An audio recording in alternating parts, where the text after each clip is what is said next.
টিকার ছোঁয়ায় আসুক মুক্তি, স্বাস্থ্য থাকুক আগামীর মুক্তি। শুভং করতি কল্যাণং আরোগ্যং ধন সম্পদা শত্রু বুদ্ধি বিনাশায়। এবং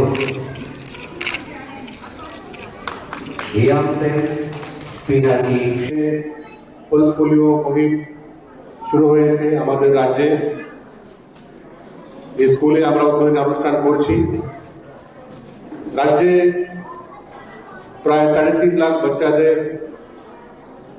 পোলিও ড্রপ দেওয়া হবে। যে তথ্য আমাকে আমাদের মিশন ডাইরেক্টর দিয়েছেন, প্রায় 3000 থেকে বেশি ক্যাম্প আমরা আজকে সবাই রাজ্যের মধ্যে আয়োজন করছি। 4000 থেকে বেশি কর্মীরা এখানে কাজ করছেন। আর এর জন্য প্রায় 4.5 লাখ পলস পোলিও উপলব্ধ করা হয়েছে। আমাদের রাজ্যে আর আমাদের দেশে পলস পোলিওর এলিমিনেশন যে অভিযান গত 3 দশক যাবৎ অত্যন্ত সাকসেসফুল আমরা মনে করি। পোলিও একটা লাইফ থ্রেটানিং ভাইরাস। এটা আমাদের নার্ভাস সিস্টেম, আমাদের শরীরকে ড্যামেজ করতে পারে। পলস পোলিও যদি হয় তো আমরা প্যারালাইজ হতে পারি। এই জন্য আমাদের দেশে ও রাজ্যে কোনো পলস পোলিও কেস না হয়, এই জন্য আমরা প্রত্যেক বছর আমরা মুহিম করি। যে ওয়ার্ল্ড হেলথ অর্গানাইজেশন বলছেন নর্মালি এটা 3টা ডোজ দিলে এটা যথেষ্ট হয়, কিন্তু যেখানে যেখানে ওপেন ডেফিকেশন হয়, যেখানে মনসুন ফ্লাডিং হয় এবং অন্যান্য যেখানে পরিষ্কার পরিচ্ছন্নতা ঠিকভাবে হয় না, ওখানে 3 থেকে বেশি ডোজ দিতে হয়। এই জন্য যদি কোনো বাচ্চাদের অতিরিক্ত ডোজ দিতে দেওয়া হয় তো কোনো ক্ষতি নাই। তো আমরা এই যে কাজটা করে এখানে আমি আমাদের স্বাস্থ্য দপ্তরের সবাই কর্মীদের, আঙ্গনবাড়ি আশা কর্মী, শিক্ষা দপ্তরের সবাই কর্মীরা সবাইকে আমি ধন্যবাদ জানাইব যে এই যে কাজটা অত্যন্ত মনোভাবে ওনারা করছেন। আমি আজকে কার্যক্রমের উপলক্ষে বলতে চাই যে সাকসেস আমরা পলস পোলিও অভিযানে আমরা পেয়েছি, সেটা আমাদেরকে অন্যান্য প্রোগ্রাম মধ্যেও এটা রেপ্লিকেট করতে হয়। যেমন আমরা এখন টিবি এলিমিনেশন মধ্যে আমরা কাজ করছি। আগামী বছর 2026 মধ্যে আমাদের দেশে টিবি মুক্ত করতে হয়, এই পরিকল্পনা মাননীয় প্রধানমন্ত্রী মহোদয় দিয়েছেন। আমাদের রাজ্যে টিবি নিয়ে বেশি লোক নাই, কিন্তু টিবি নিয়ে একটা সামাজিক কলঙ্ক এটা পাবলিক মনে করে। যদি কোনো টিবির যদি কোনো সিমটমস হয়, লক্ষণ হয় তো টেস্ট করে না, অনেকদিন টেস্ট করে না। টেস্টিং স্ক্রিনিং না করাতে টিবি এটা হিডেন থাকে, বাইরে আসে না। তো আমাদের সবাই জেলা মধ্যে আমাদের জেলা শাসকের নেতৃত্বে আমরা টিবি মধ্যে আমরা কাজ করছি। সঙ্গে সঙ্গে যে আমাদের ড্রাগ ইউজ এবং এইডস, এটাও নিয়েও অনেক সমস্যা গত কয়েক বছর আমরা দেখছি, এটা নিয়েও আমরা কাজ করছি। আমাদের Tripura state AIDS control society কাজ করছে। তার সঙ্গে সঙ্গে ক্যান্সার, যে আমাদের রাজ্যে ক্যান্সারের যে পরিমাণ অন্য রাজ্য থেকে অনেক বেশি। এই যে কয়েকটা আমাদের স্বাস্থ্য বিভাগের যে সামনে চ্যালেঞ্জ আছে, এটা আমি মনে করি स्वास्थ्य दप्तरेर सभेय अधिकर्ता वृंद एखाने आছেন, तो আমি ওনাকে अनुरोध করব माननीय मुख्यमंत्री महोदय যিনি নিজেই डॉक्टर, উনি स्वास्थ्य दफ्तरকে अनेक गुरुत्व दिচ্ছেন, अनेक गुरुत्वपूर्ण संस्था निर्माण করেছেন। स्वास्थ्य दफ्तरेर इंफ्रास्ट्राक्चर, स्वास्थ्य दफ्तरेर डॉक्टर, टेक्निकल कर्मीদের নিয়োগ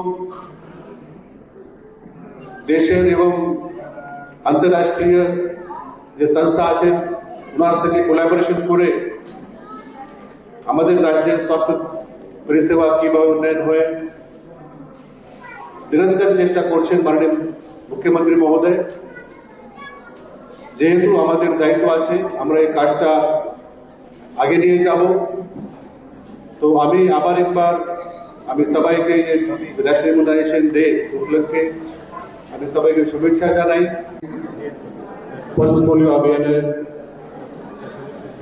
उद्बोधन अनुष्ठान में उपस्थित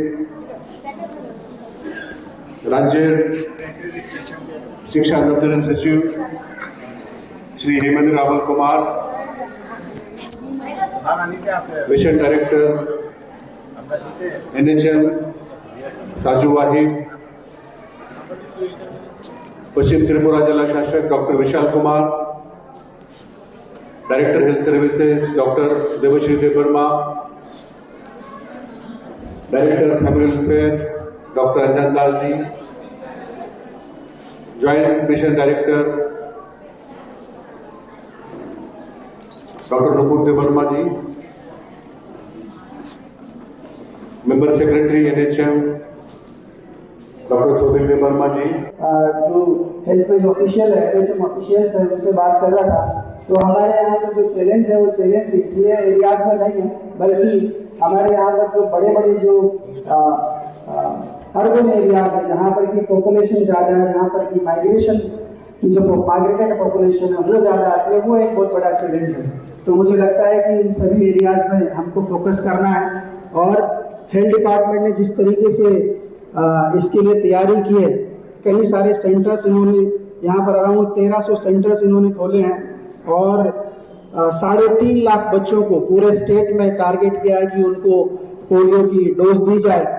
पेरेंट्स जितने भी आए हुए हैं उनको मैं एक बात बताना चाहूंगा कि हर एक बच्चे को ये जो पोलियो की बूंद है वो करना जरूरी है, देना जरूरी है, क्योंकि ये सिर्फ एक बच्चे का मामला नहीं है बल्कि एक हर्ड इम्यूनिटी का मामला है। अगर एक भी बच्चा अनवैक्सीनेटेड रह गया तो उसके बहुत बड़े परिणाम आगे आने वाले टाइम में निकल सकते हैं। आप सभी लोगों ने न्यूज़पेपर में सुना होगा, लास्ट ईयर 2024-2025 के इनिशियल में हमारे राजस्थान में डिप्थीरिया के कुछ केसेज हुए थे और वहां पर भी अराउंड 10 से 15 मौतें हुई थी बच्चों की। तो ना केवल आपका बच्चा वैक्सीन ले बल्कि आप सभी को इसके बारे में जागरूक करें। एक भी बच्चा अनवैक्सीनेटेड नहीं रहना चाहिए, ये बहुत ही ज्यादा महत्वपूर्ण है। और मुझे पूरी उम्मीद है कि जिस तरीके से हम लोगों ने प्लान किया है कि ना सिर्फ हैबिटेशंस में बल्कि जितने भी बड़े बड़े टी एस्टेट हैं और ब्रिकलिंग्स है जहां पर की माइग्रेटरी पॉपुलेशन ज्यादा रहती है, वहां पर भी हम लोगों ने प्लान किया है और इसके अलावा ट्रांजिट पॉइंट्स में भी हम लोगों ने प्लान किया है। तो आप सभी लोग इसको एक बड़ी मुहिम के रूप में लें और ये प्रयास करें कि ज्यादा से ज्यादा संख्या में और 100% हम इसको कवरेज दें।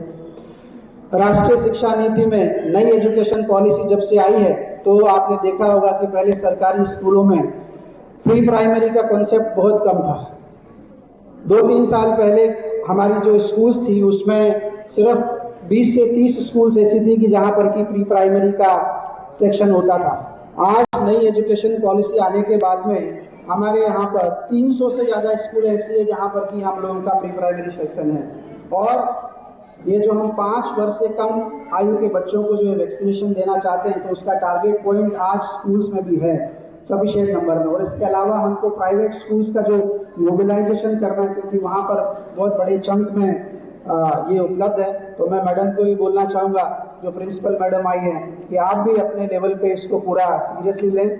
लास्ट में ज्यादा लंबा नहीं करूंगा, लास्ट में बोलना चाहूंगा कि अभी कुछ दिनों पहले आसाम स्टेट में हेल्थ डिपार्टमेंट से और एजुकेशन डिपार्टमेंट से मिलके इन लोगों ने एक जो बहुत बड़ी ड्राइव चलाई थी कि हर स्कूल्स में उन लोगों ने सेंसिटाइजेशन प्रोग्राम किया और उसको पूरे इंडिया में बहुत अच्छे तरीके से उसको प्रशंसा मिली। तो मुझे लगता है कि आगे आने वाले टाइम में हम लोग भी, अभी हमारा आभा आईडी पूरा हो चुका है, तो किस तरीके से हम लोग इसको एजुकेशन डिपार्टमेंट के साथ मिलकर आगे लेके जा सकते हैं। स्पेशली जो 14-15 साल के बच्चों को आगे आने वाले टाइम में मार्च में जो HPV का हम लोग प्लान कर रहे हैं, तो मुझे उम्मीद है कि WHO की टीम यहाँ पे बैठी हुई है। एक बार हम लोग क्लोज डोर मीटिंग करके एक बड़ा प्लान, एजुकेशन डिपार्टमेंट हमेशा से सहयोग देता है, लेकिन इसको और कैसे अच्छे तरीके से और एक मिशन मोड में कैसे लेके जाएं। मुझे उम्मीद है आज जितने भी सारे पेरेंट्स यहाँ पे आए हुए हैं वो ना सिर्फ अपने बच्चों को डोज दिलाएंगे बल्कि वर्ड ऑफ माउथ अपने पड़ोस में जाकर भी उसको बताएंगे सभी लोगों को, क्योंकि एक भी बच्चा अगर छूटा रह गया तो आपका बच्चा सेफ नहीं है। सो दोबारा से सभी को बधाइयाँ और सभी लोग अपने बच्चों के साथ में यहाँ पर आए हुए हैं। और आज का जो प्रोग्राम है, ये प्रोग्राम में जो पोलियो का वैक्सीनेशन आप लोगों को किया जाएगा, 2 बूंद जिंदगी की, वो 30 साल पहले जितना महत्वपूर्ण था वो आज भी उतना ही महत्वपूर्ण है। और इस काम में जितने भी सारे वर्कर्स यहाँ पे लगे हुए हैं, जितने भी सारे आशा वर्कर्स यहाँ पर आई हुई हैं और होपफुली आंगनबाड़ी वर्कर्स भी यहाँ पर आई हुई है, मैं आप सभी से बोलना चाहूँगा कि ये जो इम्यूनाइजेशन वाला जो हमारा एक ये जो मुहिम है, ये ड्राइव है, ये बहुत ही महत्वपूर्ण ड्राइव है। और ये ड्राइव ना केवल त्रिपुरा में बल्कि बाकी सारे स्टेट्स में भी आज चल रही है। और जिस तरीके का सिनेरियो हमारे त्रिपुरा में है, तो आप देखेंगे कि हमारे यहाँ पे इंटीरियर एरियाज में भी अच्छी खासी कनेक्टिविटी